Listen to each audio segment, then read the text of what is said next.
Hello and welcome to episode number 28 of Chel Squared. I'm your host, Andrew Chelney, and as per usual, a ton to talk about today.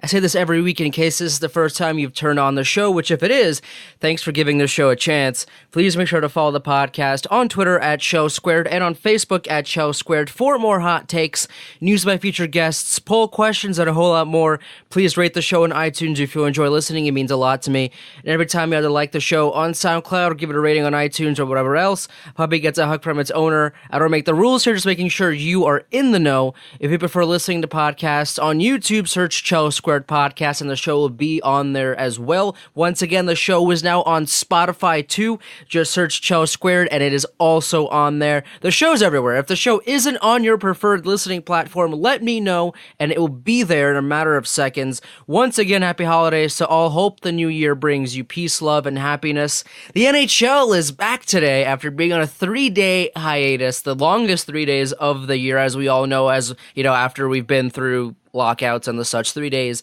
feels like an eternity when hockey's actually being played. Luckily, the World Juniors are in full swing to satisfy the hockey crave. The biggest stars up tomorrow playing for gold. I mean, I love this tournament. I cannot get enough of it. Bunch of 18-year-olds playing their hearts out in a battle for a medal and to be noticed by scouts and teams alike, all while carrying the weight of their respective countries on their shoulders. We'll get into some big names and possible surprises in the tournament. The All-Star captains were announced earlier today to absolutely nobody's surprise. You got Connor McDavid, Austin Matthews, Alex Ovechkin, Nate McKinnon, who will lead their respective divisions. I mean, maybe some Penguins fans could be upset, I guess, that Crosby isn't the super air quotes here captain of the Metro. But I mean, at the end of the day, right? Does it really matter? We all know Crosby's going to be there. We also knew all the four that I just listed were going to be there too. I mean, there should be no arguments here. It doesn't matter who the captain is. We all know all those guys were going to be there anyway. It doesn't matter. We'll talk rosters for the All-Star game in a little bit. I said this last week on the show, and I'll say it again. The Minnesota Wild are one move away from being a threat to play against again. And it's not a roster move. If the Wild want to salvage the season and potentially beyond, the true dark horse team to land Coach Quenneville should and has to be the Minnesota Wild. Bruce Boudreau has overstayed his welcome. The Wild are 3-6-1 in their last 10 games, not in a playoff spot. They're 17-15-3 for 37 points. The second wild card is up for grabs. The Oilers have it right now with 39 points. They've lost 3 in a row. If Minnesota is serious, this is the move they make. Give Coach Q a blank check, let him fill it with however much money he wants, and make a run for the postseason. Please, Minnesota. You need this. Your fans need it. Your organization needs it. Do the right thing here. We'll get into all of that, the poll question, and a whole lot more. Returning to the show is featured columnist and news lead at The Hockey Writer, Brandon Share-Cohen. Brandon, what's up? Hey, man. How's it going? I'm doing great, man. How about you? Pretty good. Awesome. So before we get into hockey here, Brandon, I have to ask you a very important question. How was your Christmas, and how did you spend it? I spent it with family, as you know, some do. Not all do. Right. I spent it with family, and it was good. It was just, relaxing day. It's a bunch of new kids in the family, a 3-year-old, a 6-year-old, a new baby. So there's a lot of gifts from everyone for the kids and stuff. So that was nice. Wow, that's a loud house, then I'm assuming. Lots of nieces and nephews now. Yep. Oh man, did you get anything? Did you get anything cool? Anything interesting for the holidays? 14 goals by Canada. That's right. That's you. a lot of goals. I mean, I was watching that game, and by the middle of the second period, I felt bad for Denmark, you know, because you knew going into the game, before the game even started, you knew it was going to be a blowout. Denmark they don't match up to Canada in terms of talent, in terms of roster. They just don't match up. So I felt bad when it was 8, 9, 10, nothing. It was like, can we just end the game? Can we just end it? I mean, there's no reason to keep playing.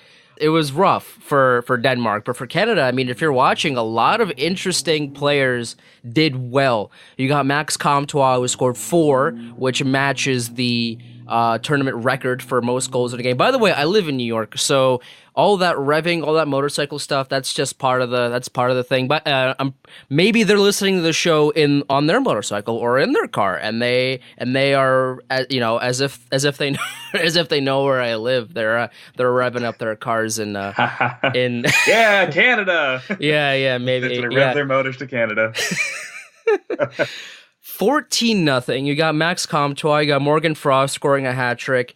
Besides those obvious two, which players really stood out for you in that game? So this is going to sound weird to you, and probably everyone listening.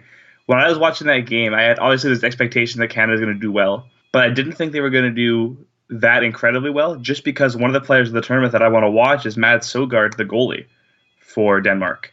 And he made 30 saves, but the issue is there was 41 shots on net, right? So when you allow 11 goals on 41 shots, it's not great, but 30 saves is generally a pretty good number. But he was someone that I was really watching yesterday. He stood out. I don't think he was horrible. I think the only reason the score wasn't 30-0 was because of him. But I mean, obviously I'm going to be watching players like Jack Studnicka as a Bruins guy. Really, top to bottom, that team is pretty great. I thought Cody Glass had a good game, even though he obviously wasn't the focal point, considering we had 2 hat tricks on the team. Well, you got 4 games yesterday. All of them ended in a 2-1 score. And then you have Canada out here obliterating Denmark. Not even close. Of course, they have to ruin the homogeny here by absolutely blowing out a team here. But I agree with you. I was watching that game, and Denmark just didn't. I mean, they obviously can't match up to Canada. But I thought the goaltender, for what he could have done anyway, played pretty well. He's actually a really good goaltender in the WHL for Medicine Hat. So I think he's someone that you should watch out for. He's big too. He's like 6'7". But just going back to your point on the 2-1 games, Canada scored more by themselves than every other combined score of yesterday. It's pretty ridiculous. It's going to round out as the games and go on. Canada and Finland play, Canada-US play, Finland-US. I think Finland-US is the actual matchup to watch this year. Not for gold medal or anything, but just because of the 2 players that are involved there. And I know that you have kind of a poll question going that relates to that. I do have the poll question. I'm glad you brought that up. So the poll question this week is, which prospect or draft eligible player are you watching the closest during the World Juniors this year? Now I got almost 100 votes here. I put up the poll almost right before the show started. My bad on that, but with the 4 choices were Jack Hughes, Capo Caco, Max Comtois, and Ukko-Pekka Luukkonen. Now, before I tell you which of these 4 are leading right now, and I'm sure it's not the most surprising answer, but which of the 4 are you choosing, Brendan? I voted for Capo Caco. Really? Okay. Why? So it wasn't that long ago that we had a United States center and a Finnish winger, a decent-sized Finnish winger. He's obviously not Patrick Laine-sized, but competing for the number 1 overall spot. And I think, even in 2016, it was kind of known that Austin Matthews was going to go first overall. The same way it's kind of known that Jack Hughes is going to go first overall. But you also knew that Laine and now ideally Capo Caco can both be stars in the NHL. Laine has already proven that he's, one of the best goal scorers of his generation, and he's 3 seasons into his career. So I think Caco has an incredible shot, great vision, good skating. He's decently fast, and he knows how to make plays. And I think that's a very important thing in today's NHL, is just knowing how to make the plays and being able to execute. And he has both of those. And I want to see how he does this tournament. And that's kind of why I mentioned US versus Finland, because you're going to have those 2 matching up against each other the same way you had Eichel and Matthews against McDavid in 2015, years ago, 2014. Well, Jack Hughes leading the pack in the poll with 53% of the vote. Then you have Capo Caco with 19% of the vote, Max Comtois at 17%, and Ukko-Pekka Luukkonen trailing in 4th place with 11%. But all 4 of these are either top prospects or have already been drafted and are playing to be noticed by not just scouts now, but for future fans of their team. For Comtois, it's the Ducks, and I believe the Preds drafted Luukkonen, if I'm not mistaken. The Sabres. The Sabres, that's right. The Sabres did. For Buffalo fans, this is a good chance to see, okay, this is our goalie. Let's see what he's capable of. Yeah, and I mean, they have a good opportunity to watch him as well in the OHL. but this is kind of a bigger scale. The World Juniors are always a bigger scale. You see how they do against the other top prospects. And whether it means you're going to be a star or not is one thing, but you just think back in years past, all the stars you've seen play at the World Juniors that had great performances, breakout performances at this tournament. This is a good chance for Luukkonen on a very, very good team with Finland. Yeah, and I feel like the World Juniors are more accessible to people because if you want to watch the OHL, if you want to watch juniors, you kind of have to look for it. You kind of have to dig and find sources to watch the games. You have to be a truly hardcore fan to say, okay, well, there's nothing going on TV, or there's other games going on, but I'd rather watch the OHL. I'd rather watch the kids play. You have to be a super hardcore fan to do that. But if you're in terms of the World Juniors, there's a little bit more leeway here, especially yesterday because there's no NHL games going on. The World Junior games were the only, quote unquote big games going on that day. So for fans that aren't into juniors but are into this sort of into World Juniors and sort of the nationalistic, perspective of, go Canada or go USA or go Sweden or go, whatever country that you root for. It's sort of different. It's more inclusive because of, there's no set team that you're rooting for. It's more of, this is my country. I'm rooting for my country to do well. I think that's why the World Cup does so well in soccer, or football, depending on where you're watching from. I think anytime you bring in a national element to it, even if your team doesn't compete, as a Canadian, and I think even to an extent as an American, we can both, agree that our teams aren't very good at soccer. No. The men's national teams, at least. No. Women, we've both got some pretty good teams with the women. They carry the weight. That's right. That's true. With men's soccer, you don't really see, any kind of actual competition. It's always teams in Europe and whatnot, but we still watch. I don't know if you watch, but I'm saying we as a population, right. Everyone watches the World Cup or is aware of the World Cup. And I think when you go to the World Juniors, there's not as much, as a representation of NHL fans as there should be watching the tournament, but there really should be because it's the most exciting time of the year. And I know that sounds cliche and you can say, oh, well, trade deadline's the best time of the year. The draft is the best time of the year. July 1st is the best. The World Juniors are just so exciting. And if you want to complain about officiating in the NHL and you want to complain about how the style of play is in the NHL because, you can't hit or you can't take shots from this place because you'll get hit, you can't admire your passes. There's none of that in the World Juniors. It's full compete. Picture March Madness. Everyone's playing to show what they can do, but now add the national element to it where they're playing for their country.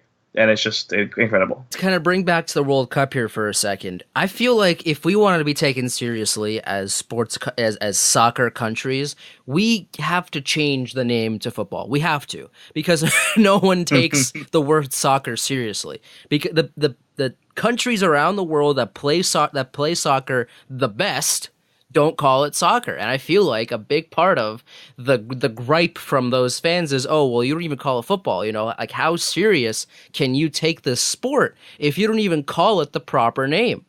Yeah. Right. And that's one thing that I haven't heard it from a lot of people, but that's just probably one thing that I associate with the sport is we're not good at it. We also don't even call the sport what it's called. We came up with a different term to call the sport that we don't even play well. Do you know what Italians call soccer or football? What are they? I don't know. They call it calcio. So there's different words for it. I think you can be good. I think the biggest thing is just getting good at the sport. Yeah, well, you need good players. The women's team is good. The men's team, it's an afterthought. There's we're a long ways away from being a good country or countries in that field, but it's closer, I guess, than it was 10, 20, 30 years ago, but we're not even in the same league yet. Well, think about even with hockey, with the U.S., like Canada was always kind of, a powerhouse. U.S., they've had great players over the years, but now you're seeing an influx of United States players, just an incredible amount of them that are not just good, but like star quality players. So it comes with time, obviously. And I think there is a chance that soccer could build in the U.S. and maybe trickle down to Canada.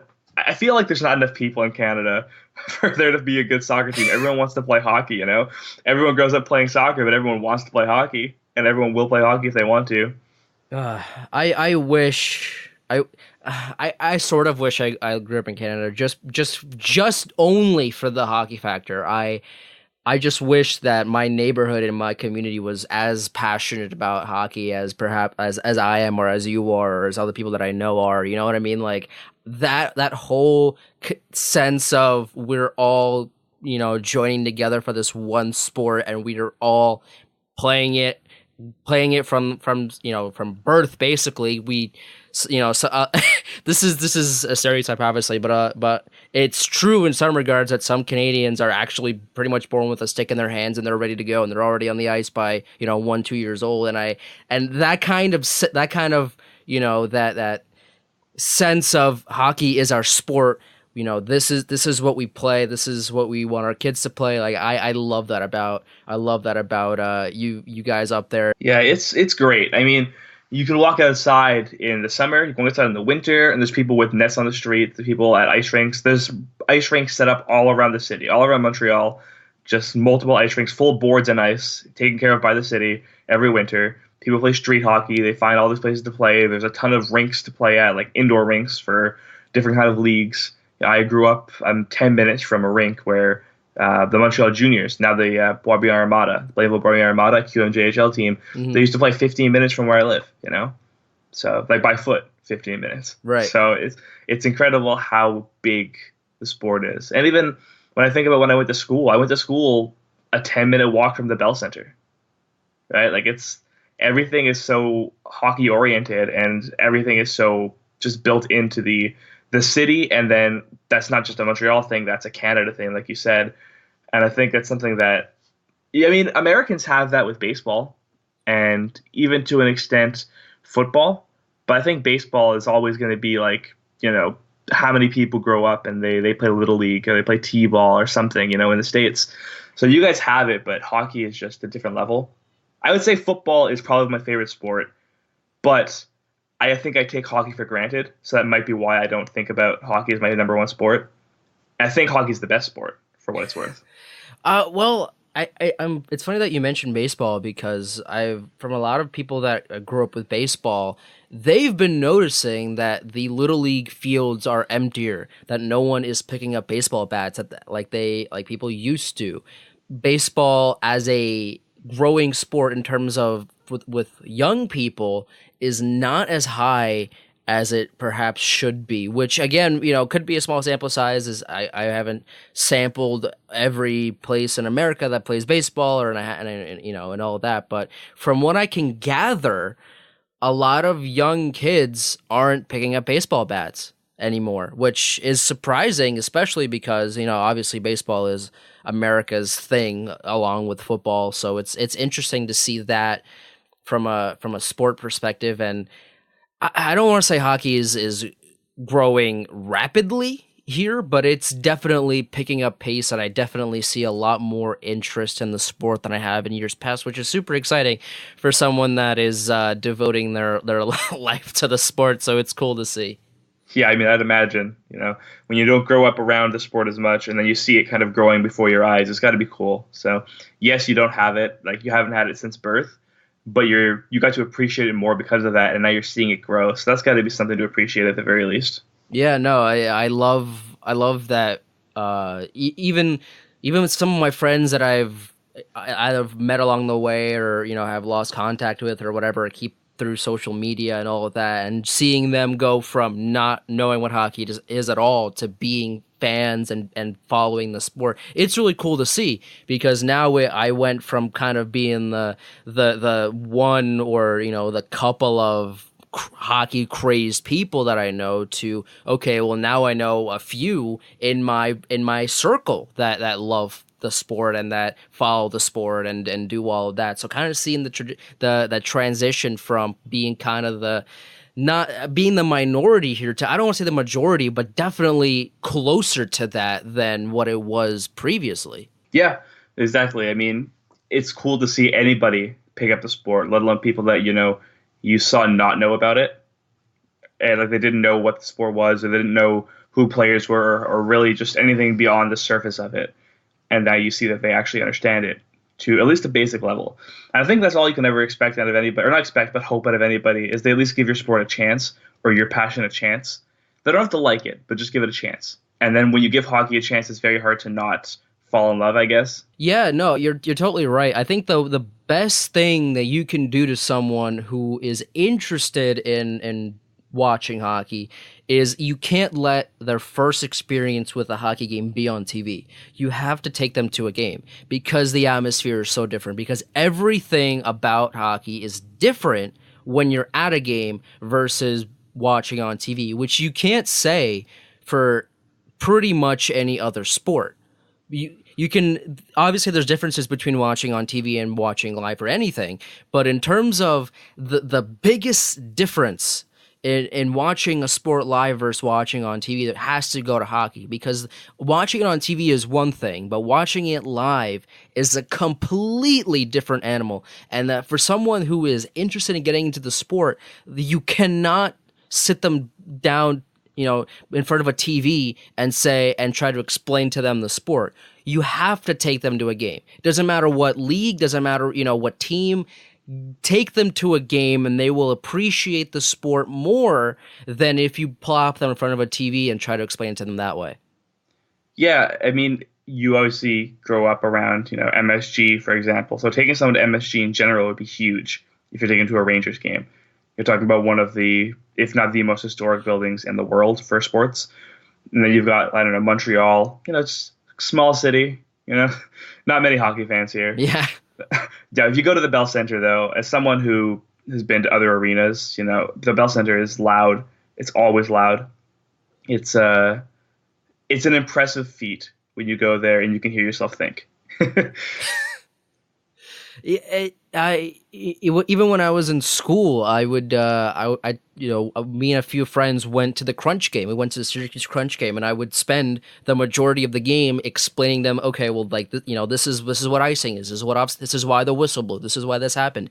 And it's a totally different thing, for them to see it live, because I could see that they got excited, that they tried to follow along. They tried to understand what was going on. They had this look on their face like, okay, I'm sort of getting what's going on here. It's going to take me a while, but I'm interested, and I'm excited to learn more about it. Whereas if I were to put them in front of a TV and try to explain to them that way, one of the biggest gripes that I hear from non-hockey fans is, oh, well, I can't see the puck on TV. Well, they don't have that first impression if you take them to a game and they watch it that way and you explain to them that way. It's totally different. It's two different things. If you want to explain basketball to someone, obviously you also want to go to a game, but it's a lot easier to explain to them the game, on sitting on your couch than hockey is. There's no comparison. Honestly, hockey is so different watching it on a screen than it is in reality. I think one of the bigger things too with watching hockey live is that you don't see the impact or feel as much. Like if you're watching it on TV, you don't see how fast a player like Connor McDavid is. You can get an idea. And actually, McDavid might be one of the few players who really makes it obvious how fast he is, because it looks like it's just a normal pace. If you're in a car or you're just looking at a car driving by you, it doesn't look that fast. But then you think about how fast it's actually going, and you realize your eyes don't really pick it up. Because you're moving at a similar speed. If you're watching the game live and you're seeing a player skate right past you on the ice, you notice it because you're sitting still. If you hear a hit or you feel, a puck hit the glass or something, there's a lot of very loud sounds. There's probably no better sound. Every sport has their own comparable sounds. A basketball swish, baseball, the crack of the bat. But hockey, just hearing skates on the ice, I think, is one of my favorite sounds in the world. Yeah, you're absolutely right. There's so many different aspects of the game that you sort of get on TV, but the sounds of the game you really only pick up if you go and you watch a game live. Yeah, it's a whole different experience and a better one. But they're both. That's the thing. You can enjoy both, but there's one that is very clearly better. And it might not be for everyone. Some people prefer watching the game on their couch, but that's because you've already probably established yourself as a hockey fan. Yeah, if you're talking about just teaching someone about the sport, live is totally different. Yeah, I mean, again, if you prefer watching it on TV, then I'm assuming that the first impressions of the sport you already have that. You already know the baseline. You already understand the core concepts of the game. Whereas I don't see why anyone who has never watched a game would already have the the thought in mind is, oh, I would rather watch this on TV than I would rather go to a game, than go to a game.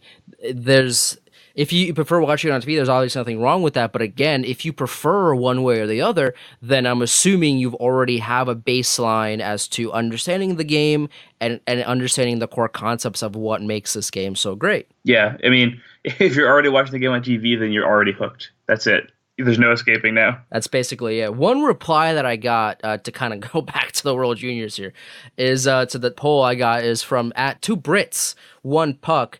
This is a 2 Brits 1 Puck podcast that has replied to the poll. And they said, Capo Caco, because I just traded a king's ransom for him on NHL 19. So I'm hoping I did the right thing with a smiley face. I mean, hey, he's going to be the second overall pick, barring something ridiculous. It's pretty much common knowledge that Jack Hughes is going to go number 1. I mean, crazier things, I guess, have happened.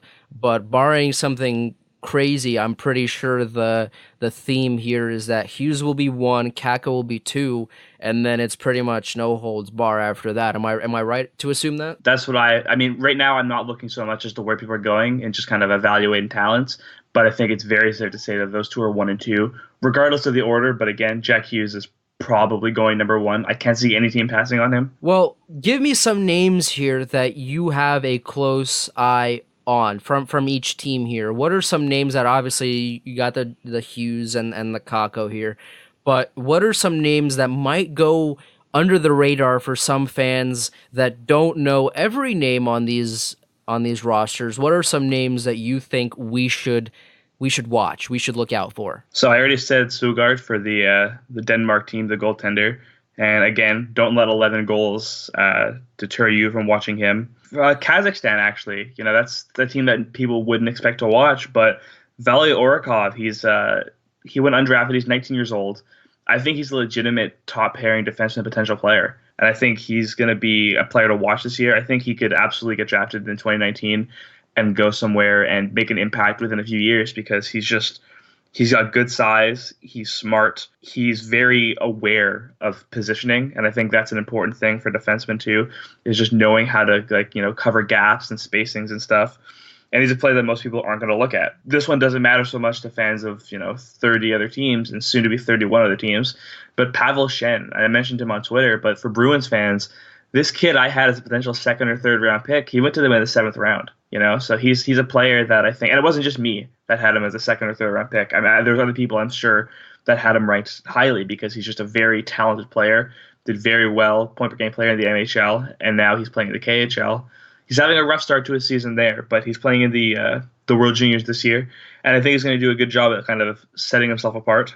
I think one player, and this is a player that everyone should know about by now, just because of the stories that have kind of surrounded him with the college and whatnot, and then also with being drafted late, is Eli Tolvanen. Mm-hmm. He was one of my favorite players coming out of the draft, and I had him going 10th or 11th in the draft, I believe, is what I had him going at. I remember when I was doing any kind of mock draft for the Bruins, I never even had him considered at 18, because there was no way he was going to fall that far. And then he went 30th overall. That's a player that I think this year he has a lot to prove. Right now he's playing in the AHL, and I think he has a lot to show for going 30th overall, and also for just being sent down to the AHL. And he's a player that everyone should be watching. Mm-hmm. Linus Niemann, for the Finnish team again. He's kind of smaller, but he's good. He's really good, and he's draft eligible in 2019.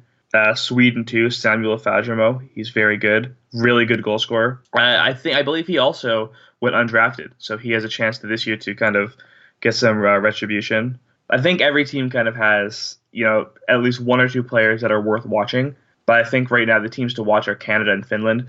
Canada, not so much for people that want to see draft eligible players, because a lot of them are already drafted. But yeah, I mean, take your pick and look at teams, and then just take a name and Google it and see what you find. And you'll see that these players are whether you've heard of them or not, and whether they get drafted or not, they're very good hockey players, and there's a reason that they got picked for this tournament. Whether they be good players at the next level is a whole other ball game. But I'm gonna be a homer for a little bit here, and I'm gonna keep a lot of eyes on Kravtsov for the Rangers. I mean, this guy was taken the famous pick over Wahlstrom, which at the time some Rangers fans weren't happy about. But there were other Rangers fans who were super happy about that pick instead of Wahlstrom. So there's a lot of kind of back and forth between the fan base here of should the Rangers have taken Wahlstrom? What about Kravtsov? How is Kravtsov? And there's this whole thing in the fan base about that. And also a name that had a really good game yesterday was K'Andre Miller. He had honestly a near perfect game against Slovakia yesterday. He was making all the right plays, a lot of little things right. He was there. He was where he needed to be at pretty much any time during the game. He looked good. He looked like he was confident on the ice. He didn't look a step behind. He knew what he was doing before he did it. He looked like a very confident player. And even though the Rangers traded a pretty big haul to trade up for him and take him, I was very impressed in that opening game. So I'll start with Miller. Very, very good player. Wisconsin, he's done incredible. I believe he's a point-a-game player, or maybe just under, but he's got great size. Like you said, he's very smart. He knows what he's doing. He never looks a step behind. He never looks out of place. And I'll even go one further. He always seems to be a step ahead. He always seems to know what he needs to do before he needs to do it, and he's always kind of ready. And I can kind of compare that to Charlie McAvoy in a sense, where he's very young but also very intelligent, and he was very intelligent in college and at the World Juniors. I think as for Kravtsov, I think that's a player that it's easy to be enamored with Wahlstrom, and I think the safer pick is Wahlstrom in terms of knowing that he's going to be a good player, or hoping. Obviously, there's no knowing in the draft, right? There's never knowing, unless you're Connor McDavid. But there's no knowing about a player. But with Kravtsov, he's got good size as well. Like, he's going to have to bulk up a bit. But playing in the KHL, he's proven that he's just so dynamic and so talented. And I think I had him going 15th, but I had him as a potential sleeper for a top 10 pick. And, lo and behold, the Rangers ended up taking him at 9th overall, which, like you said, then also raised a lot of eyebrows and then created kind of internal conflict in your state with the Islanders getting both, Dobson and Wahlstrom, and then the Rangers getting Kravtsov. I thought one thing that's interesting to me about the Rangers, and this is kind of deterring from the World Juniors, but going towards the draft, New York for years when they were contending didn't have a first-round draft pick, right? Like, they were just trading by their picks and trying to get rentals and whatnot. And now all of a sudden they seem to have 2 first-round picks every single year because they're just rebuilding so hard, and they're doing a very good job, I think, at getting some very good players. Chel and Anderson and Miller and Kravtsov, and you're getting also they have some picks from later rounds. And obviously, being in New York, you can never count out free agents from signing with you, especially college free agents who are like, hey, if you want me, it's MSG, it's New York City, sponsorship deals, anything that's big there. So that's why a guy like Kevin Hayes was signed with you out of college instead of signing with Chicago. And then, lo and behold, you have your number one center. Whether he stays with you or gets traded, whatever the situation is. He's so good. He's really young. Good. He's still young. He's not 33 here. He's still in his 20s. He's turned into one of the best forwards for the Rangers, and yet some fans are calling for his head. They're like, oh, well, his stock is high, trade him now. Well, I mean, what are you going to get? What are you looking to get? Some people, and this is mostly on the Facebook, Facebook groups, which is a whole nother animal in and of itself. But some people assume that Hayes' stock is so high that they can trade him to Colorado for Ottawa's first-round draft pick. Hold on. First of all, Colorado is not giving that pick up for the world, unless Chiarelli calls asking for that pick, in which case Colorado will end up with Connor McDavid. Right. But Colorado is not giving up that pick. There's no way. There's no. You could trade Hayes, Zuccarello, and your firstborn maybe for that first-round pick. Maybe. That pick is not going anywhere. Kevin Hayes' stock is at an all-time high. That's true. There's no hiding that. There's no, that is a truthful statement. However, the Rangers are now pretty much at a crossroad in terms of Kevin Hayes because he's now turning into a top player for the organization, and yet his stock is the highest it's ever been. Should they trade him now to get assets, I guess, for him while they can get more for him? I mean, it's definitely a double-edged sword, and it's a tough question. It's a tough situation for Jeff Gorton to be in right now. Well, there's a few things to consider. The first is, when are you guys, as Rangers fans and as Rangers, the Rangers themselves, when is the team going to compete? And if the honest answer is within the next 2-3 years, then I don't know how you can trade away a player like Hayes when, I mean, reasonably you're going to be getting at least one prospect in that deal, but it's going to be centered around a prospect, right? That's probably, around a draft pick that's not going to be ready for, 2, 3, 4 years. And even then, they're not going to be a huge impact player. I mean, you wouldn't think anyway. At 20, 21 years old, they're not going to be a huge impact player the way Hayes is. Is he 26, Hayes? Something along those lines, yeah. So you have to consider where you guys are going to be as a team in 2-3 years. Yeah, he's 26 years old. I just had to look up off the top of my head. I got your number one center locked up in my head. well, I think the number one center for the Rangers right now is Zibanejad, and then you have in my mind. I don't know. You didn't know his age like I knew his age off the top of my head. Maybe okay, I'm right. Well, here's the thing. I mean, here's the thing. I knew he was in his 20s. I mean, I know a lot about some players in this league. Ages are not one thing that I claim to be good at. There's too many players to know everyone's age. Too many players. Too many. Some would say there's hundreds. Yeah, that's. I mean, here's the thing, right? Like their names stay the same. Are they good? Are they not good? Tends to remain the same. Age constantly changes, so it's tough. It's tough to remember thousands of players' names. But I mean, kudos to you for getting his age right on the first try. Right. But no, I mean, whether he's number one, number two, he's a top 6 center, and he'd be a number one center on a lot of teams, I think. And I think also his versatility is important as well because he can play the wing. He's proven that he can play the wing. And obviously, you like a player that can play center more than the wing, but if you can play both, that kind of changes things a lot. It gives you options. A team that has a number one center that needs a great winger, but maybe their center is a little older, so then they have a built-in option for the future. But I think another factor again is his contract. He's a pending free agent. He's going to want a pretty big payday, especially after having a career year. When your stock is this high, you've got to also consider his stock is this high for himself, and he's also going to want to capitalize on that. And you only get paid so often in this league and in professional sports in general, and you've got to take advantage of them every single time. And I think it's funny in a sad way when people say, "Well, this person's all about the money." Well, what do you do your job for? Right.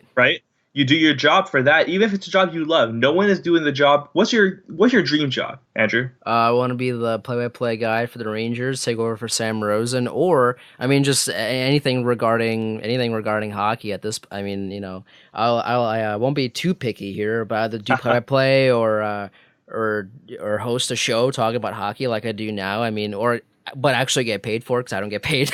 I don't get paid to do this right now. Getting paid to do this would be cool for sure. Let's say you're the play-by-play guy for the Rangers. Let's go shoot for the moon. You're at the top of your position. The way Kevin Hayes is the number one center or two center, depending on who you're asking. Guy, let's just let the record show that I've been more credible so far in the Rangers. But I'm now the host of Shell Squared. Yeah. Let's just say you're the play-by-play guy. This is not a Rangers show. This is a hockey show. It's a hockey show, but you're a Rangers guy. That is true. For the Rangers fans listening, take my word for it. You let one Boston guy and Kevin Hayes into your heart. Let this pseudo Boston guy into your hearts as well. Let's say you're play-by-play guy for the Rangers, right? You're doing your job. You're living in New York City, and you are calling every single Rangers game. You are the voice of the New York Rangers. Sounds great, right? You would do that in a heartbeat. Oh yeah.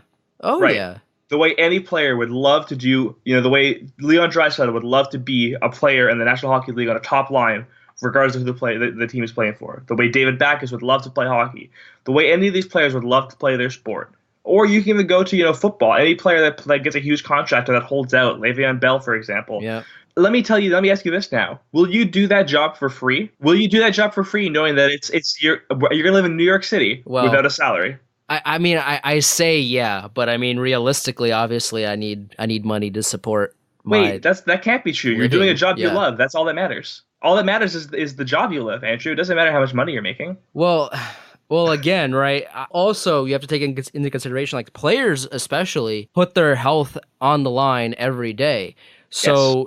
For them, one of the biggest keys is money only for their health for now and for beyond. A lot of what what they make goes into medical bills later on if they do have concussion problems later on, like a lot of players in a lot of leagues do, or other health situations. You know what I mean? A lot of what they make goes into their health. I don't think a lot of people realize this, but a lot of players, if not every player, forget about the health immediately. A player can go their entire, let's say, 10-year career. It's a good career. They play 10 years in the league and they retire, and they've never had a significant injury, right? Let's say there's no injury that's knocked them out for a significant amount of time.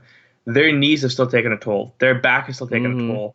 Their head is still taking a toll, regardless of concussions or not, or identify concussions. Right. I'm sure there have been thousands of concussions over the last 2 seasons alone, across all leagues, all sports leagues that haven't been identified, at all levels. These players, whether it's a visible injury or not, whether you see it or hear about it, their bodies are still taking a toll. And that doesn't, everybody, how many people in your life do you know that have, turned 40, turned 50, turned 60, and their back aches or their knees hurt or their hip hurts? That's just from doing a regular job. They sit at a desk, or they're fixing some kind of, a fridge or something. They're a plumber, or they're an accountant. They're not doing physical, they're not playing a physical sport where they're playing 3-4 times a week, where they're training 5-6 times a week. Then they're away from home a lot of the time as well. That takes a toll on you mentally and physically. So this money isn't just for them. And I know it's easy to say, the immediate argument to what I said to you with would you do the job for free living in New York City? Obviously, you're not being paid millions of dollars to do that job. So if I ask you, can you live off $1 million, and would you be able to live off $1 million as opposed to $6 million or $20 million? Of course you can. Anybody in the world can live off $1 million a year. If you can't, then you're not living life properly, right? But that doesn't change the fact that, and again, you can also say that they're not worth that kind of money. That's not an argument for today. No. Whether you want to say police, firefighters, doctors, teachers, if they're worth more, that's fine, and I agree with you. 100%, 1,000%, they're worth more than sports players should be. But you have to consider that's not how value works. That's not how the economy works. If owners are making billions of dollars, I think the New England Patriots, a few years ago, they were making over $380 million a year profit. That's pure profit. That's a lot of money to make when you consider all the salaries they're paying, all the work that they do in the field, everything they have to do in general. It's a lot of money to make profit. So then the players are getting a very small fraction of that revenue because they're not making their full salaries either. They're paying taxes as well. Yeah. Right. And a lot of them in some states. Yes. In Montreal, you pay 50%. Well, Quebec, you pay 50% tax. So when Subban signs his $9 million contract, he's making $4.5 million off that. Think about that. You never think about it that way. It's never the full contract. Sorry, that's why teams like Dallas and Florida and Vegas. It's great because there's no tax. Tampa Bay, there's no tax, no state tax. So it's a very good option to go play for those teams to make money for the long term. And again, anyone that thinks money isn't a factor just isn't paying attention to the real world, or they kind of the way people look at athletes is they take away the human factor of it, and they forget that they have families and kids and wives and husbands. They forget that these people have lives to go to while they're still playing and beyond. I remember Sam Reinhart a few years ago, who was struggling, and obviously Buffalo fans were in a low point of their existence. Very just bad team for years, and even just now they're starting to turn it around. So when Sam Reinhart, I think it was the Sabres themselves that tweeted something along the lines of like Reinhart was going to school to study for something or finish his studies or something like that. And I was like, that's great. Good for him. You see all the time, like players will leave college and they'll still, Troy Krug finished his degree. Ryan Donato finishes his degree, even though they leave school early. When a guy like Sam Reinhart does it, but he's kind of struggling as a second overall pick, and then the fans comment, not all fans, but certain, specific vocal minority fans will say, well, shouldn't you be focusing your spare time on getting better at hockey? I mean, do you do what you do for a living every second of every day? And also, this kid's trying to better himself. I remember a couple of years ago when Zabinajad released his one of his songs, because he's a DJ, in his spare time. That's how he makes money. He actually plays hockey for free, and the DJing is where he makes money from. That's a little known fact about Zabinajad. You can trust me. I'm a credible Rangers source. And a Canadian, so I know about his days from Ottawa too. Yeah, that's how that works. He released a single a couple years ago, and there was an onslaught of fans that were like, "Oh, well, shouldn't you be working to improve?" This was when he was a new Ranger too. He released a song, and he was like, and people were saying, oh, shouldn't you be working on your game or whatever? And it was like July. I'm like, are you? What do you? Yeah, Do you exactly. For do you Reinhardt too, it live was like at your July. job? I mean, I'm sure if I go into your house on a Saturday or a Sunday afternoon or a Wednesday at 3 a.m., you're not working. Unless you have an odd job that you work odd hours, and that's a whole different story. But I'm saying, what my point is that you don't work 24 hours a day, 7 days a week, literally because you can't, because you will exhaust yourself. But you can't devote every waking second to your job. You have to do other things, and some people just don't understand that, even though they do the same thing themselves, and their reasoning is, oh well, I don't make millions of dollars working my job, so this is different. But it's not the same thing. They have worked their entire lives to be where they are at, and for them to do other things in their spare time shouldn't affect shouldn't affect you in any way. And it really shouldn't affect you. And yet some people are upset by the fact that some players don't think about hockey 24 hours a day, 7 days a week, 365 days a year. I mean, it's crazy to assume that professional athletes only think about one thing every waking moment of their lives for their entire career. It's ridiculous to assume that. They have other priorities. They have other things to worry about. They have other things to be preoccupied with. To say that, you shouldn't be dropping you shouldn't be dropping these hot songs or finishing your degree when you should be doing this. It's like, well, I feel like they're in a better position to say what they should do with their own lives instead of you sitting on the couch and yelling at them for it on social media. Yeah. Well, instead of tweeting, shouldn't you be going to work on your job? Shouldn't you be Yeah, working on that drain pipe that you don't know how to fix yet? yeah. You know, I think you kind of touched on two things that I want to mention there, and I'm trying to actually think what they were because that drain pipe thing kind of I distracted myself there. One of the things, you just finished school, right? You're Yes, pretty I much did. done now. Yes. So you know what it's like to study and to work hard and to overstudy, right? You can burn out Oh from doing yeah, something over and over and over, and you can study so much that you forget things. that's So if true. you practice hockey and you study things so much to the point where you burn out and you're not passionate about it anymore, how is that going to be beneficial to anybody? And also, a lot of these players, I would say every single one of these players, this is kind of going back to the conversation before about how hockey's growing. The reason why hockey is such a hard sport to pick up and to be good, to do young is because it's expensive. It's a very expensive sport. You have to have the equipment. You have to have the stick. You have to have the skates. You have to have the membership to your league. You have to have, if you're a goalie, God, if you're a goalie, the pads, the helmet, Yeah. everything, everything. It's so expensive. These players invested thousands of dollars, or these players, their families invested thousands of dollars in them, right, for a pipe dream. And less than 1% of people that play the sport go anywhere with it, let alone become actual good players in the NHL. And then you have a lot of players too, and this is something people don't know either, or they don't care to learn about. A lot of these players that come, like Jukka-Pekka Luukkonen, you mentioned him before, right? He's from Finland. Right now he's playing in the OHL. Who do you think he's living with? Not his family, that's for sure. They go and these people, they go and they play in these, the QMJHL, the OHL, the WHL, wherever they play. They're living with these foster families that just say, yeah, we'll take you in. We're gonna let you live with us. There's so many stories like that. And like Nikita Yevpalov, have you ever heard that name before? No. He was a WBR player. He was signed by the Sharks a few years ago, undrafted though. He came and he just lived in Quebec with a foster family. Right, this kid never actually made it as a superstar in the NHL or anything. He's not making a ton of money because of his efforts, but still, he left family at a young age, played in a foreign country in a French city. You know Right. what I mean? These players do a lot to try and get to where they are, and just all that I can ask of you on their behalf is cut them a little bit of slack, just a little bit. Don't harp on them so much to the point where it gets hard for them to play, and it gets. And again, another thing too is when fans will complain about a player, and then 3-4 years later, when they're stars, say, "Oh, I love this player." No, Yeah. you Yeah. you harped on him and you complained, and you can't just say, "Well, he wasn't good when I was talking about him." Yeah, but if you talk about him, what makes you think he's going to want to re-sign with your team? Or what makes you think he's going to enjoy playing there? It's very hard to play and enjoy something, and you get it, I'm sure, online, and I get it, and everyone gets it. There's always going to be complaints, and we get it at a very small. I have just over 1,200 followers. I get a very small scale of people complaining about what I say and do compared to what people with millions of people watching them every game. Yeah, no, it's definitely tough. I mean, we're also not athletes, We are by we're hockey fans at our core, but we do certain things with the sport. Obviously, you're right, and I sit and talk for an hour every week, but we don't feel it because we're not in their positions, and it's wild that some people just don't see what they're doing. I mean, these are not robots.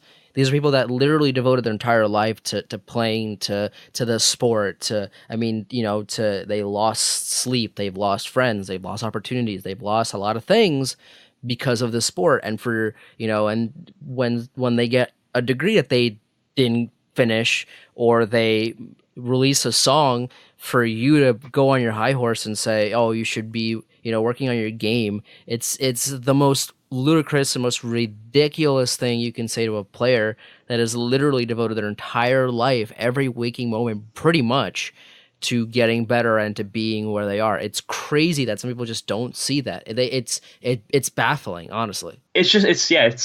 It's sad for the players. And again, when players make billions of dollars, you'll say like, oh, this player got hurt or something. You hate to see that. It's sad.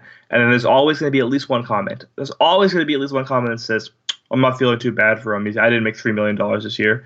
Yeah, you're right. It's easy to just say, oh, well, he got hurt, so he's going to go through rehab and gets to have surgery and stuff. But he has money, or he's not going to compete for, I don't know, Stanley Cup, a Super Bowl, a World Series. But he has millions of dollars to make sure he doesn't. He's going to cry himself to sleep, but he's not going to be alone. His money.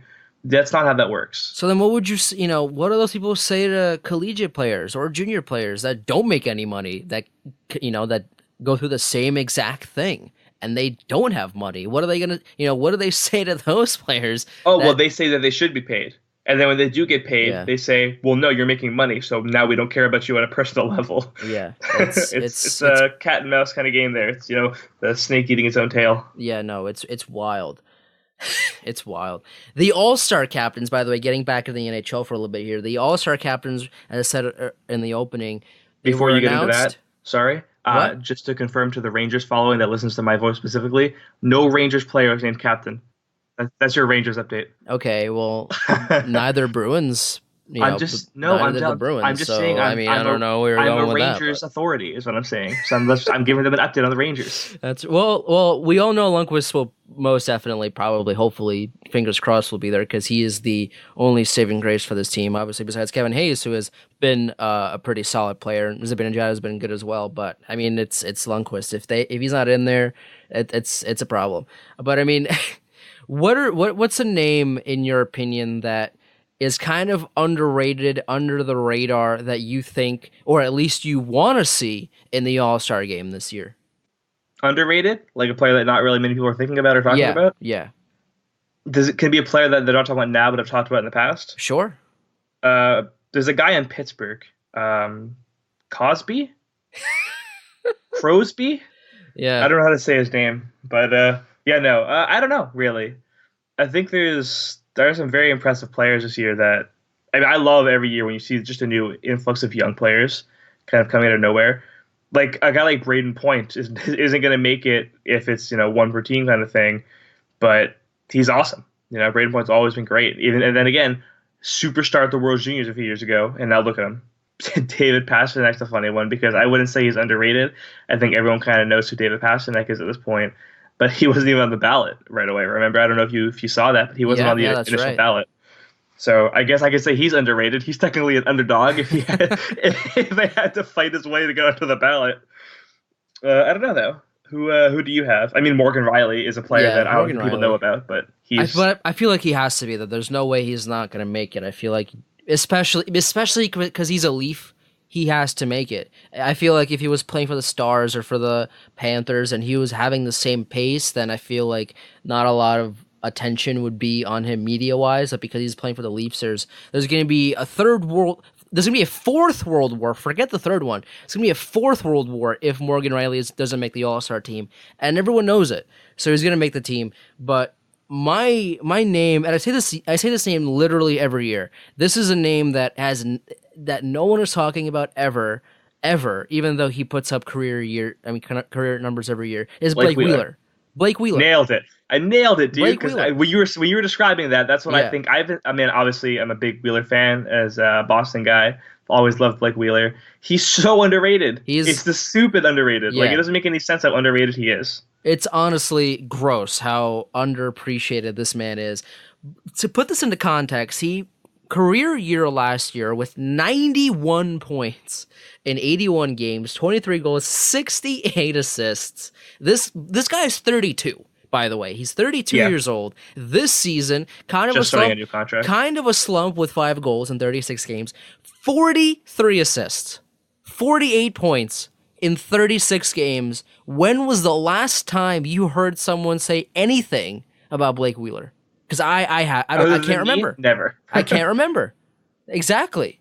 It's shocking just how underappreciated Blake Wheeler, the captain of the Winnipeg Jets. Yeah, of a Canadian team. Exactly. It's Exactly. shocking. Imagine he was in Toronto. Yeah, no. I mean, if he was in Lord. I mean, you know, every Leafs player gets about 9 articles per day written about him, but Blake okay. Wheeler, who is captaining a Canadian team, 48 points in 36 games, isn't getting any attention, and it bothers me year after year because the same thing happens every single year. He pretty much either near or more than a point a game player, and yet no one talks about him. And it is the most surprising aspect of Blake Wheeler's entire career. He has consistently been a top scorer, and yet when it comes down to it, no one talks about him. And it's so just disappointing because he's a top player. He's not just a good player. He's literally a top player, like Yeah. one of the best in the league every year. And he isn't being talked about enough, and it's disappointing to say the least about it. I mean, you know, I don't see a whole ton of Winnipeg Jets games, but when I do, he's always there. He's literally everywhere on the ice with Scheifele, with Laine, with Perreault. You know, with these top guys, he makes everyone better. 43 assists in 36 games. He's not scoring as much. Sure, he's kind of in a rut with 5 goals, but 43 assists in 36 games? That kind of playmaking from the wing is impressive in its own right, you know? It's not a Joe Thornton from center kind of thing. It's not a Nick Backstrom from center. You're talking about a right winger at 32 years old with a team full of Ehlers and Laine and all these players that are just the talking points, Scheifele, but he's doing incredible things. And no one talks about him. For you, though. No one talks about him, and it's not even disappointing at this point because this has happened for so long, for so many years, that it's just kind of, you know, it's expected at this point, which is, you know, I guess you could say a lot about that in and of itself, but it's disappointing. It really is, because he's a top player, and yet I haven't seen an article about him. I haven't seen pretty much anything about him, and it's sad. This guy's a top player, and yet no one talks about him. How about, I've got a few names for you. Okay. Sebastian Aho. Okay. Thomas Chabot. Okay. Dylan Larkin. Yes. Max Domi. Timo Meyer. These are all players, I think, that are having incredible years, and you hear about some to varying degrees. Like, Chabot should be heard about. Yeah. Aho put on a clinic on the penalty kill the other day. Meyer, I wanted out of the draft, but he's very, very good player, and he's very popular in San Jose right now, so that's good. Yeah. I'm glad that he's been he's kind of paid his dues. Even Pierre-Luc Dubois is another player, I think. Alex DeBrincat. There's players that are really good. Also, Kim Atkinson's having a career year. No one's talking about him either. He's always so good. He's always so good. In the last couple of years, he's really stepped up. And Columbus is just, I think they've had so many good players come up at the same time, and so many players at the same time that were like Atkinson that were already on the team that were okay, and that slowly got better with everybody else. So you kind of forget about the guys like Atkinson and Foligno and all these other players that are good. When you got, Sonny Milano's on that team, and you hear about him coming out of the draft with all his, stick skills. Dubois is the 3rd overall pick. You've got a lot of players like big name, Werenski, Murray. They're young players that were just drafted recently. So the players that were taken just before them were kind of forgotten. So now they're quietly doing their own thing. And it's pretty impressive what Cam Atkinson could do. And he's also a smaller guy. He's not a big guy. Right. But he's having an incredible year, and it's not the first time he's done it. So is he going to be the next and also smaller version of Blake Wheeler? Doesn't he already Maybe. have like 23 goals or something? 23, 24 goals? Something along those lines. He's just lighting it up this year. Yeah, it's insane. And he's tiny. I think he's 5'9". Is he going to get 40 goals this year? It's definitely possible. I mean, it's possible. It's definitely Timo Meyer. I feel like Timo Meyer is going to be, if not already is, a huge star in Switzerland. I mean, he's 34 points in 35 games this season. I feel like he's having an underrated season only because this is his third season with the Sharks. He only put up 6 points in 34 games in his rookie year, and then last season put up 36 points in 81 games, and now he's finally kind of getting into, you know, his niche and scoring 34 points in 35 games, 18 goals. He had 21 in all of last season. So now he's really starting to grow into a solid option for the Sharks. And so I feel like because, again, the Sharks are an interesting market because they're a big market because the Sharks usually do well, and yet they're not big enough to get this big media, you know, this output that some other markets do. So Timo Meyer is another one of those players, and you're right, that have kind of flown under the radar because he's not in Toronto, he's not in Montreal, he's not in Chicago, he's not in Boston, he's not in New York, he's not in Detroit. But Dylan Larkin, I feel like, isn't getting the attention that he deserves either, even though he's literally been their best player above and beyond. That's not even close.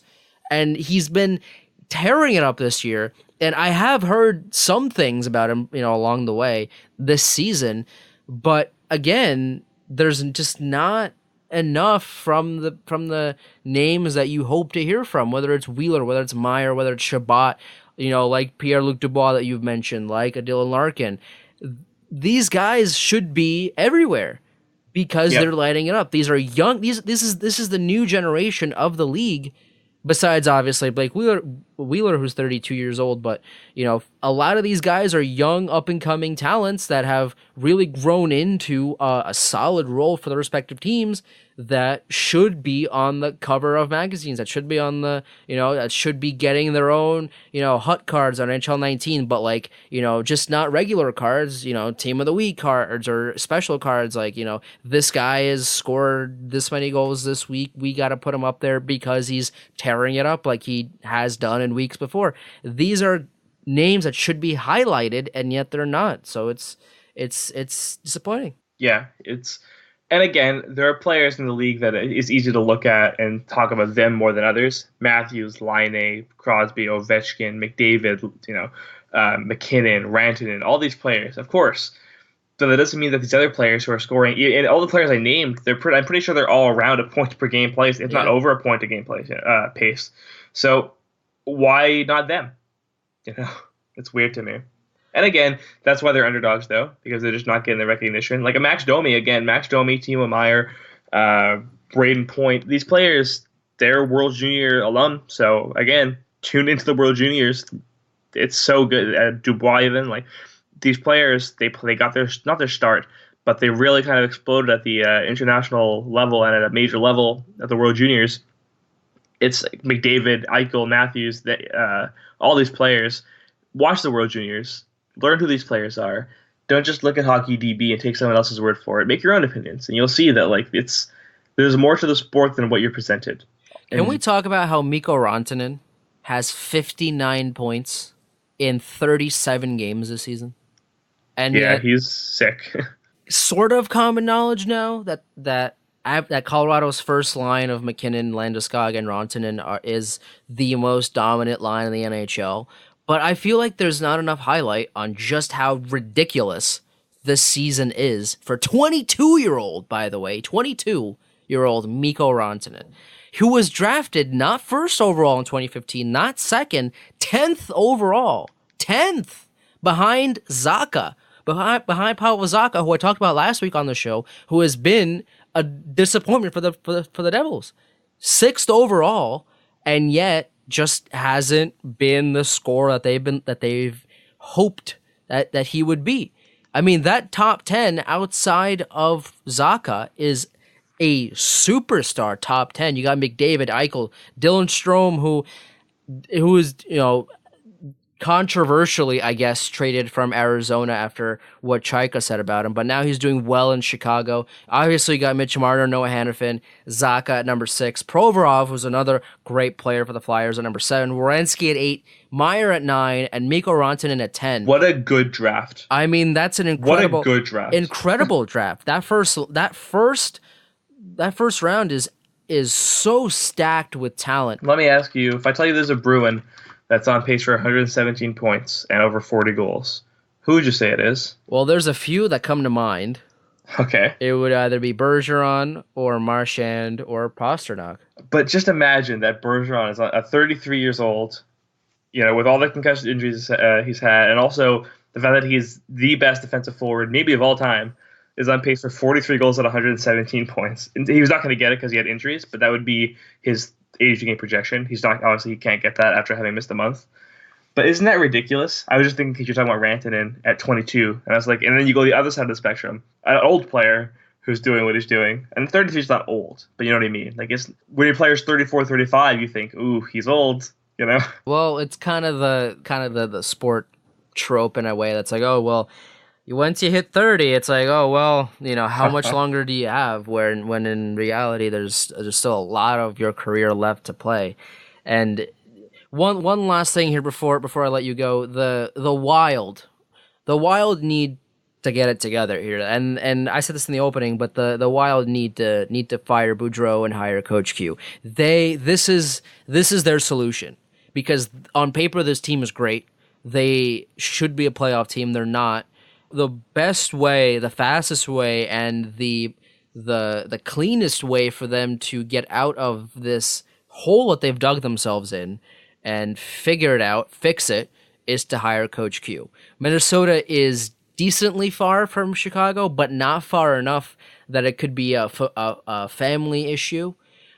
I think he would be a perfect fit in Minnesota. It is a similarly built team to Chicago. They have Parise, they have Stahl, they have Ryan Suter, they have a capable goaltender, Devin Dubnyk. They have a lot of pieces that should do damage in this league, but for some reason Bruce Boudreau is not pushing the right buttons, especially this year. And I think Coach Q knows what buttons to push, when to push them, and I feel like he would be the absolute perfect fit in Minnesota for them to be the solid dark horse team to land him. I think the Central Division is funny too, with like the coaching carousel, where like coaches will go from one team to another in that division and like kind of get replaced with each other. So giving Coach Q to Minnesota would kind of make sense in that regard. I mean, there should be no reason why it wouldn't from a divisional standpoint. I mean, he's worked with the Blues before. Before going to Chicago. I don't think it's more of a divisional carousel more than it is a fit for both parties here. Coach Q, just give him a blank check. Just give him as much money, whatever amount that he wants. It doesn't matter if you're Minnesota, because what you need is to get back in the playoffs, which you should be in already, but for some reason you're not playing well. And Bruce Boudreau has overstayed his welcome, and Court Lalone said it last week on the show that the game has outgrown Boudreau's playing style, his coaching style. So, and I agree to a certain extent. The Wild, what they need to do right now is to get rid of Boudreau and hire Coach Q. It's a divisional thing, sure, but I think the biggest thing to keep in mind is does it work for Minnesota? Yeah. Does it work for Coach Q? Yeah.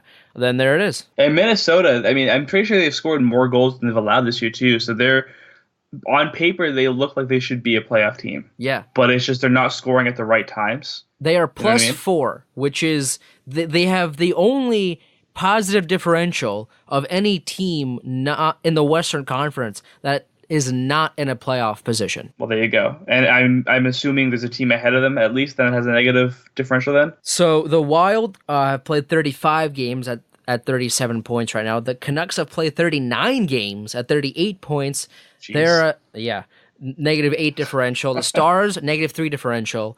And in the wild card spots, you have Edmonton with 39 points, -9 differential, and you have the Ducks with 43 points with a -14 differential. Wow. So, yeah. I mean, the Ducks aren't good. There's no hiding it. The only reason why they are even in a playoff spot right now is because of John Gibson. It's not a secret. It's pretty much just out there that John Gibson should be in the Vezina frontrunner at this point, because he's the only reason why they are even remotely in a comfortable playoff spot right now, even though they have lost 3 in a row. I mean, they got shut out in the last game against Buffalo. I mean, you can't win games if you don't score, no matter how many goals your goaltender does or doesn't give up. Even if your goaltender gives up 1 goal and they lose, it's like, well, you didn't score. You can't win games if you don't score goals here. So John Gibson's the only reason why Anaheim's in a playoff spot, which is very, very, very, very Lundqvist reminiscent just a couple of years ago. But for Minnesota, what their biggest thing is coaching, and they need to get a different one. That's all I got for him. I agree with you. Oh man, this has been awesome. I also love Coach Q. Yeah, Coach Q is fantastic. Brendan, this has been a pleasure. Plug your social media. Plug where people can follow you. So the Hockey Writers. You can find me at the Hockey Writers, and on Twitter at Share-Cohen. Brendan, I really appreciate you coming on back once again, and I'll talk to you again real soon. Sounds good, man. Take care. And that was Brendan Share-Cohen of the Hockey Writers, and this is Andrew Chelney, the host of Chel Square. I'll talk to you again next week.